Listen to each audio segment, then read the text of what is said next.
tayo sa balita nito ni Presidente Bongbong Marcos, yung kanyang mga i-endorso na mga senatoriables. Oo, eto na, pakinggan natin. Oh, ilistan nyo na.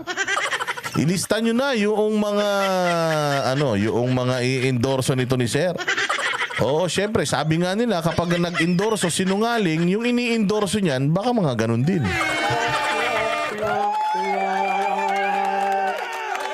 Nakausap mo ba si Stephanie nung nandun kayo? Hindi eh. Pero ito si Maria, nakausap ko to maraming beses na. Oo, magkaibigan kami nito ni Maria. Apir nga kami ng apir sa isa't isa eh.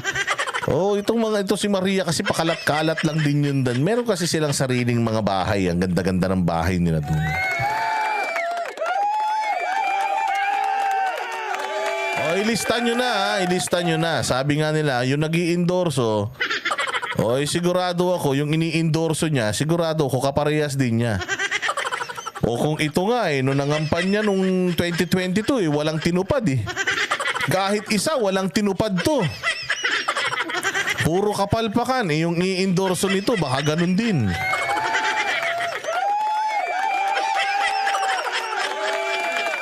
O kaya ayan, sige, iyan ninyo, pakinggan ninyo. Babayan, sila po ang lineup ng alyansa. Kombinasyon ng mga veteranong senador, re-electionist at mga kongresista ang bumubuo sa senatorial slate ng administrasyon sa ilalim ng Alyansa para sa Bagong Pilipinas. Kanina, inendorso na ni Pangulong Ferdinand Marcos Jr. ang mga pambato nila sa 2025 midterm elections. Alam mo, ang mabigat dito, ang malakas dito, yung Erwin Tulfo. Pero lagi niyong tatandaan ito lagi niyong tatandaan. Si Erwin Tulfo, tatlong senatorial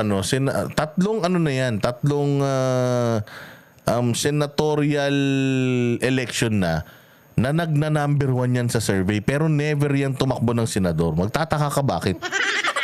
Oo, never siyang tumakbo ng senador. Nagtataka kung bakit. Di ba lagi siyang number 1 ngayon? Alam nyo ba?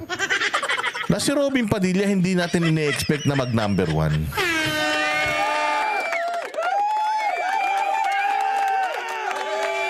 Oh, hindi ini-expect ng sambayan ng Pilipino na Robin Padilla will be number 1. For the longest time, laging ang nagna-number 1 dyan, si Erwin Tulfo. Pag hindi tumakbo si Erwin Tulfo, usually, ang number 1 dyan,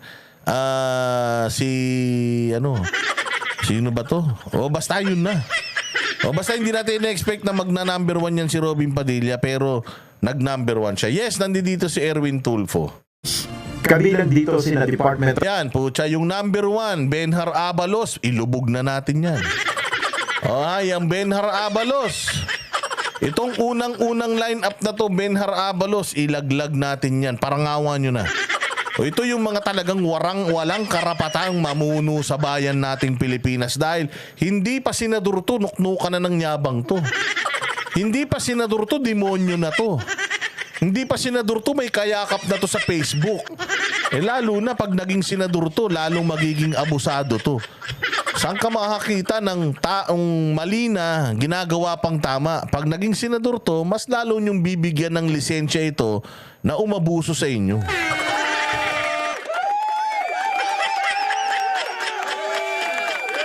Iboto nyo na lahat dito. Wag lang to si Abalos. At saka yan si Amy Marcos. Iboto nyo na yung iba. Sige.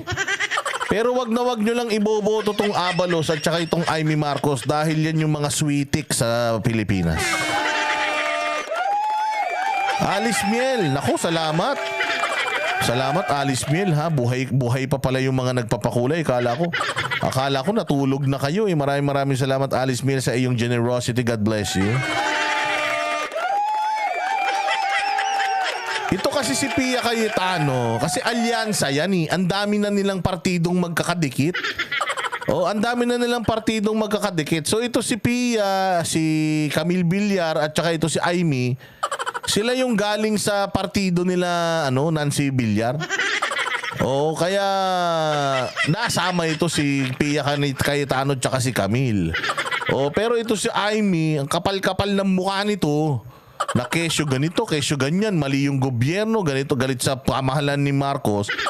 Pero siya pa yung unang naglabas nitong mga pangalan na tatakbo under ng ticket ng kapatid niya. So traitor talaga to. Basta ito si Abalos, walang gagawing matino ito, mga bossing, maniwala kayo. Para sa akin walang gagawing matino yan. Okay, boto niyo yan, bahala kayo, huwag kayong magrereklamo ha. Oo, sinabi na namin noong nakaraang 2022, ang dami namin sinabi, hindi niyo pinakinggan ha. O sige, boto niyo yan si Abalos, tingnan niyo kung anong gagawin niya sa Pilipinas.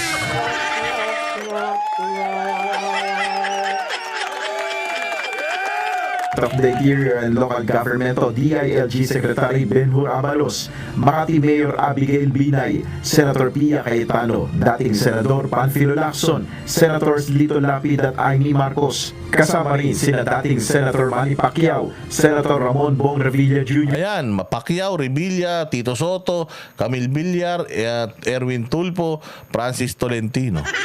Titingnan nyo, malakas talaga yung lineup nila. Malakas talaga yan, mga bossing. Nasa kanila pa pera. Pero tandaan nyo rin, ha? Tandaan nyo rin na sigurado tayo na yung pera ng gobyerno, posibleng gagamitin ng mga to sa pangangampanya nila. Posible, ha? Di ko sinabing gagamitin. Posible. Kasi sila nasa kapangyarihan, eh. Oo, oy, say NBB, Nay MBB. Maraming salamat, Nay MBB. Mabuhay ka. Mabuhay ka ng malupit. Nako po, si Jules Love. Ayan na. God bless, Boss Dada, watching from Japan. Arigato gozaimasu. Oh, so napakalakas ng line-up na to. Oh, tingnan natin kung sino talaga yung final na inalabas ng line-up ni Inday Sara at saka ni PRRD. Tingnan natin kung magsasanib puwersa rin sila. Sana magsanib puwersa sila. Tapos dalawa silang umikot sa buong Pilipinas para ikampanya yung mga kandidato na to. Sigurado ako, ilubog natin tong mga itong mga kandidato na to ng administrasyon dahil masaya ba kayo sa administrasyon? Masaya ba kayo sa ginagawa nila sa bayang Pilipinas? Masaya ba kayo sa mga nakikita ninyo sa paligid ninyo ng mga pang-aabuso? Tapos ang mag-i-endorso, that same person na walang pagmamalasakit sa Pilipinas, siya yung mag-i-endorso ng mga tao na to. Anong ibig sabihin? No? Di ibig sabihin, kung ano yung puno, siya rin bunga. O kung ang nag-i-endorso, tamad, sigurado ko, yung mga ini-endorso, ganun din. Dating Senate President Vicente Tito Soto III, Senator Francis Tolentino, CIS Party List Representative Erwin Tulfo at Las Piñas Representative Camille Villar. Tanging ang presidential sister na si Senator Amy ang hindi present sa entablado. So, hindi present, kunyari ka pa. Hindi ka nga present, nandoon naman yung mukha mo. Style mo, Amy, puro ka-ek-ekan sa buhay. Oo, yung pangarap mo na makatandem si Inday Sara, wag mo nang ituloy. Kung ako sa'yo, makipagbati ka na kay Lisa Marcos. Makipagbati ka na dahil bilong ka naman dyan. Pare-parehas naman kayo, makipagkaibigan ka na ulit sa kanila. Agad namang maghahain ng kanyang resignation sa gabinete si Secretary Abalos sa oras na maghain siya ng Certificate of Candidacy. Ipapaubay na lamang na DILG Chief kay Pangulong Marcos ang anunsyo kung sino ang papalit sa iiwan. So, wag ka nang, umalis ka na, ngayon pa lang. Umalis ka, wala ka naman nagawa, mabuti dyan. Benhur Abalos, lumayas ka na dyan. Wala ka. Meron pa siyang sinabi na nahuli naman natin si Alice Guo. At saka si Pastor. Ulol, hindi mo nahuli si Pastor. Paano mo nahuli si Pastor? Paano mo nahuli si Pastor? Sa ISAF nga sumuko. Kung nahuli mo nasa Dubai ka eh. Mahuhuli mo si Pastor, nasa Dubai ka. Kapal mo. Credit grabber ka. Ngayon pa lang, credit grabber ka na eh. Ngayon pa lang, makapal ka na eh. Lalo na kaya pag naging senador ka na. Tama, ngayon pa lang, mag-resign ka na. Para naman magkaroon ng katiwasayan ng local government sa Pilipinas. Hindi puro politika lang. Kanyang posisyon. I've heard of several names na papalito sa akin, no? Siguro hindi ko lang pwedeng sabihin dahil narinig ko lang naman, pero nasa Pangulo na po ito. Wala namang nakikitang problema ang magiging campaign manager ng alyansa na sina Navota City Representative Toby Chanco kung magkasama man sa kanilang line-up sina Mayor Binay at Senator Cayetano. Yung personal differences naman, I think they will rise over about that. Diba? Ganyan sa politika. Kaya na yung magkakaaway, magkakabati muna ngayon, tapos pag nanalo, mag-aaway-away ulit. Ganun din yan. Mga walang paninindigan. Basta ang mga hindi nanindigan laban sa maling pagkubkob sa KOJC no vote. Ayan na. Ganun dapat. Ganyan ang mindset.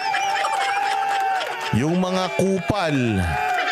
Yung mga kupal, wag na nating bigyan ng pagkakataon dahil pag binigyan nyo ng pagkakataon yung mga kupal, magkikinupal yan.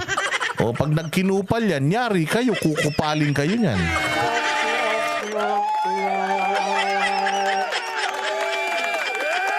May hiling naman si Pangulong Marcos sa mga kandidato ng administrasyon. Sa aking pag-endorso, ang tanging hiling ko ay mapanatili ang kanilang katapatan at Ulol! Ulol! Nik-nik mo! Mapanmanatili ang kanilang katapatan, wala kang tinupad sa mga pangako mo. Ina talaga tong mga to, no? Mga hayop talaga. Ang tingin talaga nila sa tao, tanga, no? Mantakin mo, mapanatili ang kanilang katapatan. Tangina, ikaw nga, hindi ka tapat eh. Flood control project, tangina niya, kinumagahan, bumaha.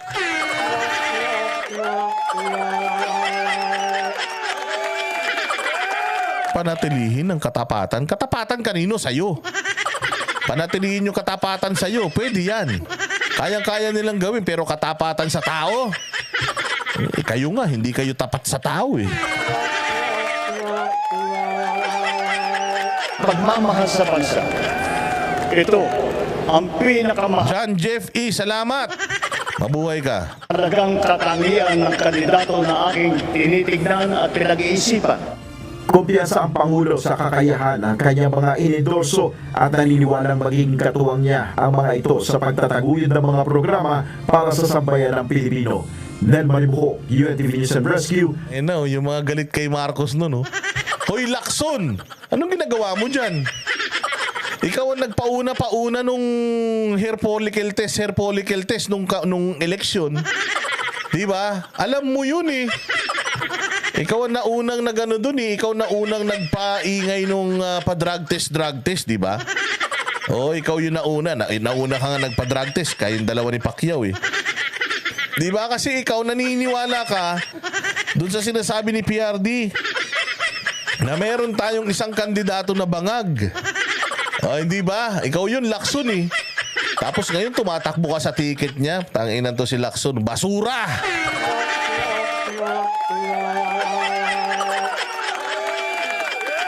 Isa kang basura, Lacson. Sana wag ka na ring manalo. Wala kayong mga paninindigan.